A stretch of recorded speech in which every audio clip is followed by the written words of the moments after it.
BDM Dongo here with another review from the DM's Guild.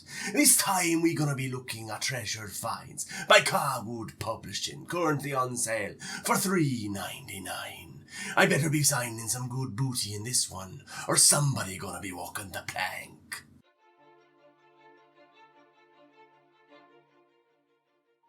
Right, Treasured Finds by Cogwood Publishing. It's really difficult to explain what this is if you're not a DM. And if you're not a DM, this is basically not going to be for you. But if you're a player, you might want to suggest this to your DM. For instance, Sly Flourish's Lazy DM, How to Be a Lazy Dungeon Master is a really great set of resources that you can give to your DM for like Christmas or something like that. This kind of falls into that category. Really great kind of like idea for Christmas. Maybe if you want to like give them a gift of this PDF. If you just want to have to spend a little bit of money, it's a really great idea. Anyways, getting into the supplement itself, what it basically boils down to, collecting the various methods of generating gold and generating treasure from any encounter and making them much simpler and easier for you to get to. Because in the DMG, there is a section, the magic item section, which basically allows you to generate treasure.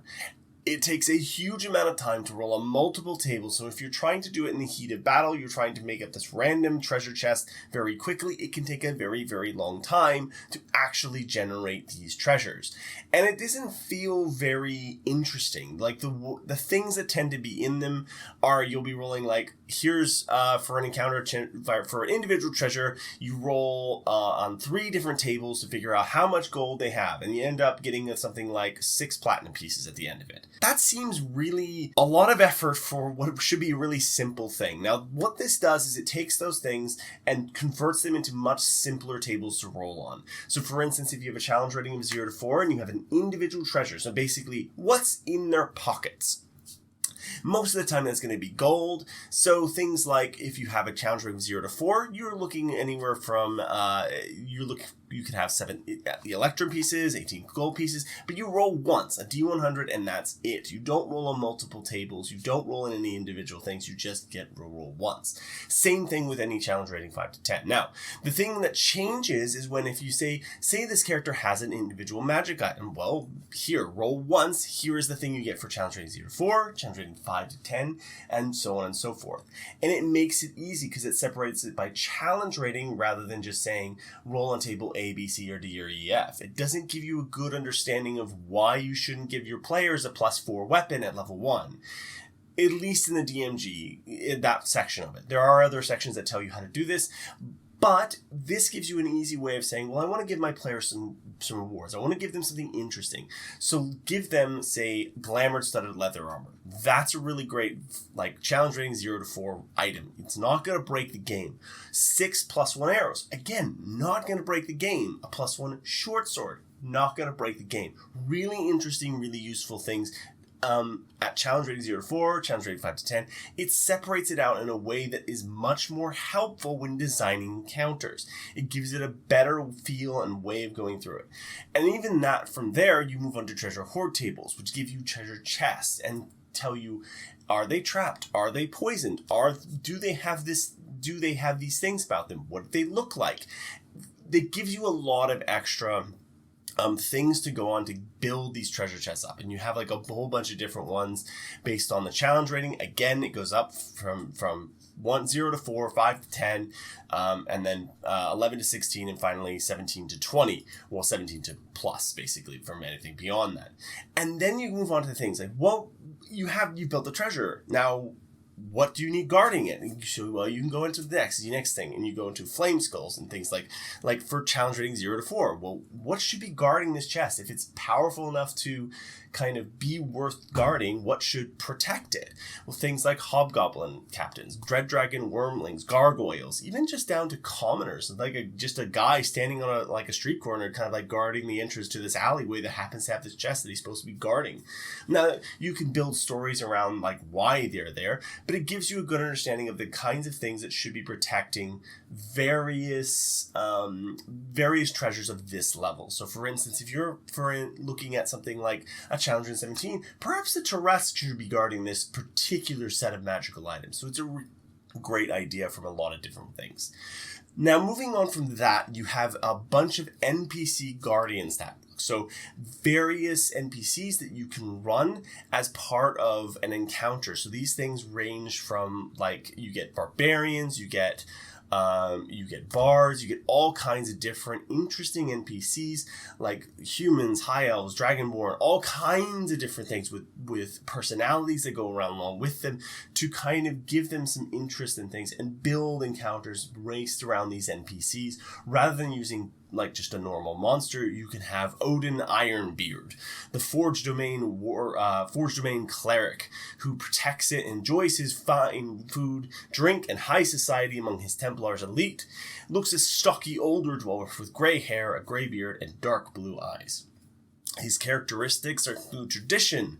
He believes he owes his life to the priest who took him in when his village was destroyed, and he puts too much trust in those who wield power within his temple's hierarchy. So maybe you could play something around that, something like he's actually working for a corrupt section of his temple, and he's guarding some chests that he really shouldn't be, and then build it around that. And there's a lot of these different ones, and there's a lot, like that's what makes up kind of the bulk of this supplement. Is nearly half of it is dedicated to these NPCs, and there's a lot of interesting things in that as part of that, because it gives you some really interesting ideas to play off of.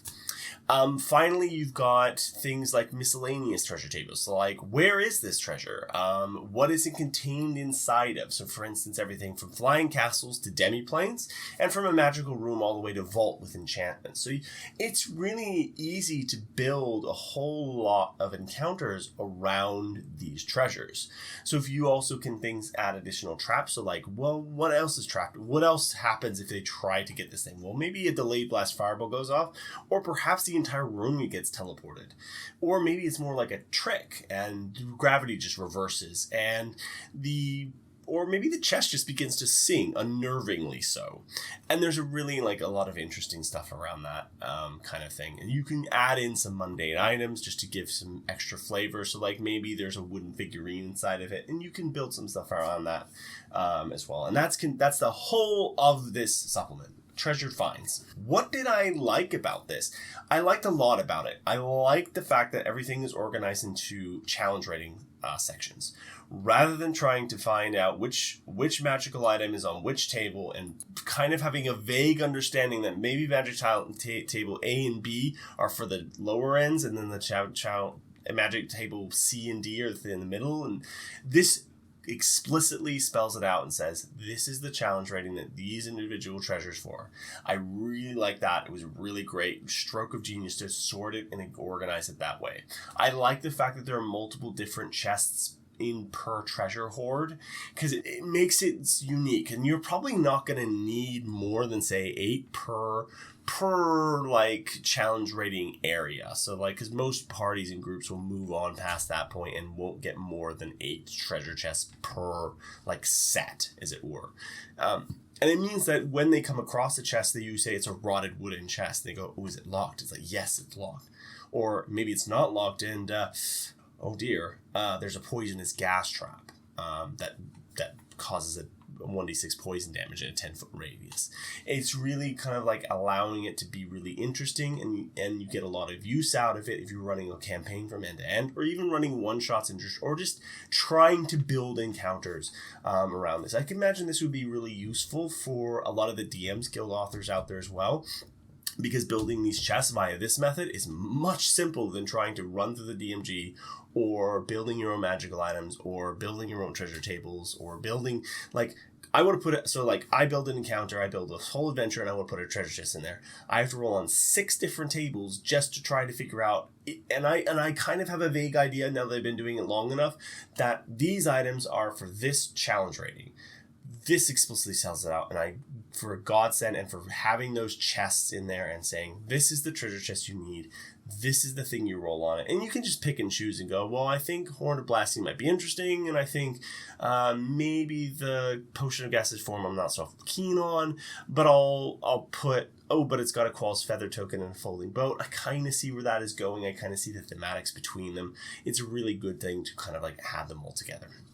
I really also like the NPCs. I think they're interesting. I think that you can build adventures around them based on purely on their backgrounds. And it allows a lot of wiggle room. I see this kind of as like, this is the first start if you wanted to build an adventure centered around a heist or a treasure or something like that. You could build an entire adventure based around these things with everything in here. The only thing that's kind of lacking is more detailed componentry around the environments, but that's okay. That's kind of what you want. You don't want that because you want to have as a DM, or as an adventure creator, you want to have that freedom to kind of build the rest around it. But picking and choosing those two pieces, like the treasure. Here's the treasure. Here's the thing guard. Here's the person or thing guarding it. Here's the traps that are on the treasure. Now build a dungeon or something around it to protect that, and even the tables beyond that to say here's the environment it's in, and it gives you a good starting ground to start building adventures. I think that's a really great thing as part of it. And the other thing I wanted to mention that I really liked, the locations and containers table, because that gives you a really, that again helps you build these adventures, because it says it's in a massive cavern in a sarcophagus. And now there's a whole shitload of questions that go along with those two questions, those two answers. Why is the massive cavern there? Why is there a sarcophagus in the cavern? Was it always a massive cavern? Perhaps it's a tomb of some kind. Okay. Why are the adventurers want to go to the sarcophagus? Why do they know about this thing?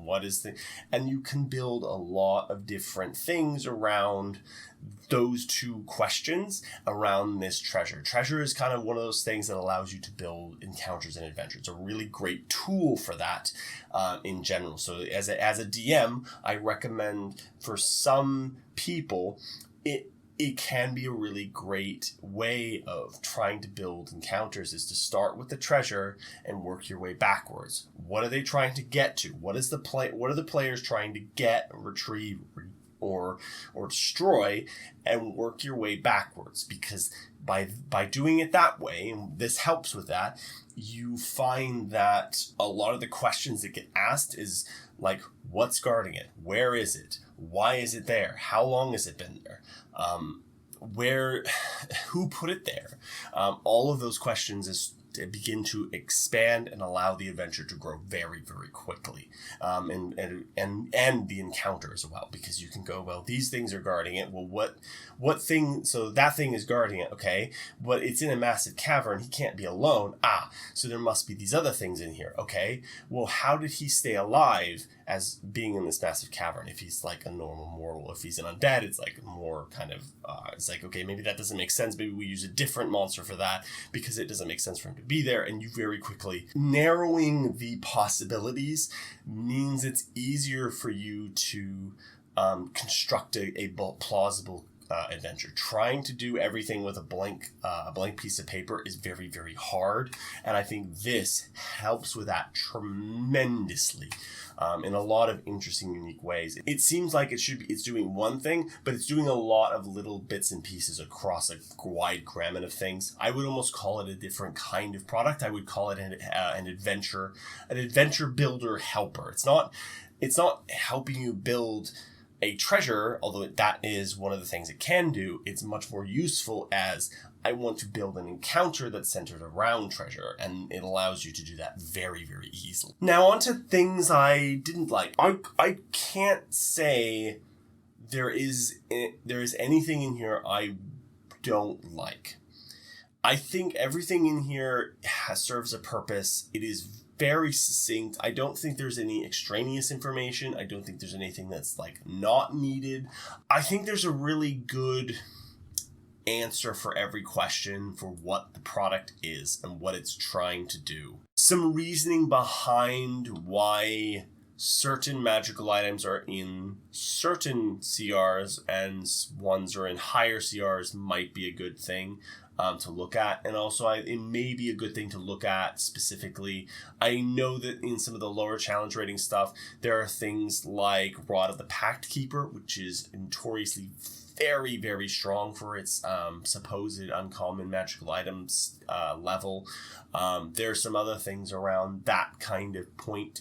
Looking at, but that's very, very minor. It's very difficult to balance magical items. D&D 5e is really built for that kind of high magic game. It's not really designed for it, but this still allows you to kind of dole out magic and give reward for your players' efforts, especially if you're doing things like if you're doing milestone XP, it can feel like for your players that they're not being rewarded for their encounters because there is no impetus in the milestone method of saying, well, you gained this 7 XP for doing this thing. In milestone, it's mostly you gain nothing until I tell you level up. Because there's a milestone that I've arbitrarily set as the Dungeon Master that will say, you have now reached the next level. And that can feel a little off, and I think magical items and things like treasure finds help you mitigate that aspect of it. And I think that's why magical items are still so popular, is because a lot of people use milestone method, and this allows you as a dungeon master to reward players and award them periodically, saying here's a good thing you can have as a result of that. Now, finally, to my final thoughts in my rating. I really like this. I really find it really useful. I find everything in here very helpful. I think it will help a lot of DMs, a lot of newer DMs out there build treasures, and I hope it will help them build better encounters and ask more questions. That's the thing that I find a lot of dungeon masters don't do, is ask questions every single time they add something in. It's like, you've added a treasure, okay? Why is it there? How did it get there? What is guarding it? What's protecting it? Who put it there? All of those things. And a lot of what's in Treasured Finds helps you answer those questions. And I really, really like it for that. And I cannot rate it anything but a 5 out of 5. It is a fantastic product, and I think every Dungeon Master out there should get it. If you are a player and want to give your Dungeon Master a great Christmas gift, this would be a good one. So thank you. Please do remember to like, comment, and subscribe. If you wish to purchase this, please do use my affiliate code, which will be in the description down below. That helps me out more than anything else. Even if you don't purchase Treasure Finds, if you use my affiliate code and just buy something on the Dungeon Masters Guild website, or if you use the Drive-Thru-RPG one, which is also in there, either of the two sites, they give me a little bit of kickback. It doesn't cost you a penny. Thank you. And that's it. Peace